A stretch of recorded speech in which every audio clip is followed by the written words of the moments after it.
बिस्मिल्लाहिर्रहमानिर्रहीम अस्सलाम वालेकुम friends, welcome to my channel. I am mister J. उम्मीद है आप ठीक होंगे। आज के इस टॉपिक में हम बात करेंगे once again Turkish visa interview form के बारे में और क्लियरली आपको बताएंगे कि ये तमाम नंबरिंग में जो क्वेश्चंस आ रहे हैं इसके आपने आंसर कैसे देने हैं। जस्ट ब्रीफली बताना चाह रहा हूँ, ज़्यादा लॉन्ग नहीं लेके जाऊँगा, वीडियो को ब्रीफ ही रखूँगा और आज चाहता हूँ कि आप इसको खुद इमिटेट करके और इसको बना लें अपने तौर पे और कर सकें।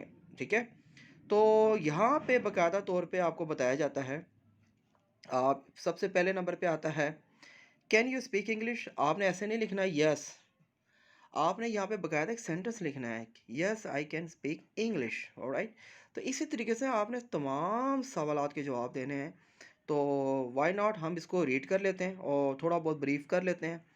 तो नेक्स्ट सेकंड पे आता है what is your present occupation along with details. आपने अपनी प्रेजेंट ऑक्यूपेशन के हवाले से बताना, अगर स्टडी कर रहे हैं, जॉब कर रहे हैं, बिजनेस कर रहे हैं, वट एवर आप कर रहे हो, आपने उसकी डिटेल्स यहाँ पे देनी है। तीसरे नंबर पे आपने बताना है what study have you completed और करंटली स्टडीइंग, एजुकेशन इन्फो। आपने यहाँ पे इंफॉर्मेशन देनी है अपनी एजुकेशन के हवाले से, जो कर ली है और कंप्लीट कर ली है और या कर रहे हो मौजूदा में, वो डिटेल्स आपने तमाम यहाँ पे लिखनी है। मतलब कि सेंटेंस बना लीजिएगा अपने तौर पे ब्रीफ, वो आप मेंशन कीजिएगा। आर यू मैरिड, यहाँ पे अगर आप मैरिड हो तो आपने yes I am married, no I am not married I am single, आपने इस तरह मेंशन करना है। Alright, so do you have children, if yes, अगर आपके बच्चे हैं तो आपने ये बताना yes I have children, please state their gender and ages. उन्होंने कहा है कि उनकी एज के हवाले से बताएं, मेल और फीमेल है, मतलब कि सन डॉटर, उनका लिखें। तो आपने कितने बच्चे हैं, उनके बच्चों का आपने बताना है, मतलब कि आपके, ठीक है, male female how many what ever, और कित एजेस के हवाले से लिखना है। ओके, सो कितने बड़े हैं। Are are you going alone or with your family, please explain the reason. अगर आप फैमिली के साथ जा रहे हैं तो आपने बताना है yes I am going with my family, और जाने की रीज़न बताएं कि क्यों जाना चाहते हैं। ज़ाहिर सी बात है वो ऑलवेज आपके साथ ट्रैवल करना पसंद करते हैं। अगर नहीं जा रहे तो बता सकते हैं कि वो बिज़ी हैं या बिज़नेस करते हैं, जो भी है। ठीक है, आप अकेले जा रहे हैं, आई एम नॉट, अगर अकेले जा रहे थे, no I am not going going with my family, I am going alone because my family has a business. तो आपने ये मेंशन कर सकते हैं। Please specify purpose of visit to Turkey. आपने यहाँ पे पर्पस ऑफ विज़िट के हवाले से बताना है, आप बिज़नेस के लिए जा रहे हैं, विज़िट के लिए जा रहे हैं, टूरिस्ट के लिए जा रहे हैं, वट एवर, आपने अपना पर्पस ऑफ विज़िट के हवाले से यहाँ पे एक सेंटेंस बना के लिखना है। मैं इतना ब्रीफ नहीं था कि आपने ये लिखना है, मैं चाहता हूँ कि आपने अपने मुताबिक इस सेंटेंस का जवाब देना है। ये सिर्फ आपके लिए आसानी कर दी गई कि आपके सामने ये इंटरव्यू फॉर्म रखा गया है और उसके क्वेश्चंस आपको बता दिए हैं, आंसर आप खुद बना सकते हैं। Alright, so what do you know about Turkey. अगर तुर्की के बारे में आप क्या जानते हैं, जाहिर सी बात है हम यहाँ पे लिख सकते हैं। आप ऑफ कोर्स बाय आप यूट्यूब और एनी प्रोग्राम जैसे अर्तुगरुल ड्रामा, ऑलराइट, इसके हवाले से आप बता सकते हैं, तुर्की के प्लेसेस के हवाले से बता सकते हैं, इस्तांबुल के हवाले से बता सकते हैं कि मैंने इस तरीके से इसके हवाले से मुझे जानकारी मिली है। वो आप सेंटेंस यहाँ मेंशन कर सकते हैं। 9वें नंबर पे यहाँ बताया जा रहा है हैव यू एवर बीन तुर्की, मतलब कि यहाँ पे ये नीचे आ जाता हूँ। ऑलराइट, यहाँ पे पूछा जा रहा है have you ever been to Turkey, तो अगर आप गए हो कभी भी, और यहाँ पे मेंशन किया 2010 से, फॉर एग्जांपल एक साल दिया है, आप किसी भी टाइम गए हैं तो आपने बताना इस साल में गया था, और प्लेस विजिट उसके हवाले से बताना, इस्तांबुल की है या अंतालिया है, अनकरा है, कोई भी इस प्लेसेस में विजिट किया उसकी डिटेल्स, ये डॉट डॉट नीचे आ रहे हैं, यहाँ पे आपने उसके हवाले से डिटेल्स देनी है। 10वें नंबर पर बताया जाता है what is your plan in Turkey, मतलब कि आपने कौन कौन सी सिटीज़ में जाना है, उसको सिटीज़ का नाम बता दें, या एक ही सिटीज़ में जाना है, इस्तांबुल जाना है इस्तांबुल लिखें, अगर डिफरेंट सिटीज़ में जाना है सब तमाम सिटीज़ के नाम लिखें, कौन कौन से होटल्स में रहना है, या एक ही होटल्स में रहना है तो एक होटल का नाम लिखें, या डिफरेंट होटल्स में रहना है उसका नाम लिखें, ड्यूरेशन ऑफ स्टे कितने दिन रहना है उतने दिन लिखें, प्लेस यू विल विजिट कौन कौन सी प्लेस पे विजिट करना है वो लिखें, like like blue moss, alright, वहाँ पे ग्रैंड बाज़ार है और बहुत सी प्लेसेस है, मैं फ़िलहाल नाम नहीं बताना चाह रहा, तो आप अपने हिसाब से यहाँ पे मेंशन कर सकते हैं। 11वें नंबर पे आता है जनाब do you have any family member or friends living in Turkey? If yes, मतलब कि अगर फैमिली मेंबर रह रहे हैं तो आपने लिखना है यस आई हैव फैमिली। अगर नहीं है तो आप सिंपली इस सेंटेंस का एक ही पैराग्राफ बनता है, मतलब कि आपके फैमिली पर्सन या एनीबॉडी या फ्रेंड्स कोई भी वहाँ पे रहता है, उनकी डिटेल्स आपको देनी पड़ेगी। उनका बाकायदा तौर पे उनका टर्किश रेजिडेंस परमिट जो भी है वहाँ पे वो लगाना पड़ेगा, और उनका फ़ोन नंबर, कहाँ पे रहते हैं, वो सारी डिटेल्स देनी पड़ेगी, नीचे लिखना होगा आपको। अगर नहीं है तो सिंपली आप उसके हवाले से इसको इग्नोर कर दें। अगर बिल्कुल ही नहीं बताना चाहते, यहाँ पे एक आप सेंटेंस भी लिख सकते हैं जिसको कहते हैं नॉट एप्लीकेबल। अगर नहीं है तो ये डिटेल्स लिखने की ज़रूरत नहीं है। यहाँ पे एन लिखे स्लैश डाल के ए लिख दीजिए, उसको कहते हैं नॉट एप्लीकेबल। अगर ये सेंटेंस आपके म्यार के मुताबिक, मतलब कि आपके क्वेश्चंस में नहीं आ रहा, तो आप उसको नॉट एप्लीकेबल कर दें। ऑलराइट, आपको एक सिंपल वे भी बता दिया गया है। So do you have family member or friends who obtain Turkish citizenship? मतलब कि पूछना चाह रहा है कि आपके पास ऐसे कोई भी फ्रेंड या रिलेटिव्स, फैमिली मेंबर जिनको वहाँ पे टर्किश सिटीजनशिप मिली हो। अगर है तो बता दें, यहाँ पे नहीं है तो इसको भी आप सिंपल एन ए लिखे क्लोज कर दें। ऑलराइट, चलते हैं नेक्स्ट नेक्स्ट पेज पर।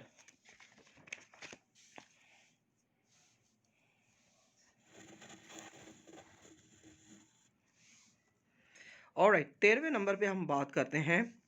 Are you going to stay just in Turkey or do you intend to visit another country? यहाँ पे आपने बताना है कि अगर आप सिंपल तुर्की ही रहने जा रहे हैं या तुर्की जा रहे हैं तो आप तुर्की के हवाले से मेंशन करते हैं yes I am going to stay only in Turkey. अगर आपने और किसी कंट्री में जाना है लाइक अज़रबैजान या उम्रा करने जाना है, कहीं भी जाना है, तो उसके हवाले से आप मेंशन करें, डिटेल्स बताएं। 14 नंबर पे आता है if you have visited Turkey before did you face any difficulty at the entry point or any other problem which you would like to address? माने कहने का मकसद है कि अगर आपने पहले तुर्की विज़िट किया हुआ है और आपको कोई भी प्रॉब्लम फेस की हुई हो, या मतलब कि किसी भी किस्म की प्रॉब्लम या फेस की हो, वो आप यहाँ पे बता सकते हैं। ठीक है, जैसा कि यहाँ पे एंट्री पॉइंट के हवाले से बताया जा रहा है कि आपको इमिग्रेशन में या कहीं भी किसी किस्म की प्रॉब्लम हुई हो तो आपने उसके हवाले से जिक्र करना, अगर आपने पहले कभी ट्रैवल किया हो तो। अदरवाइज ज़रूरी नहीं है, यहाँ पे भी आप नॉट एप्लीकेबल लिख सकते हैं।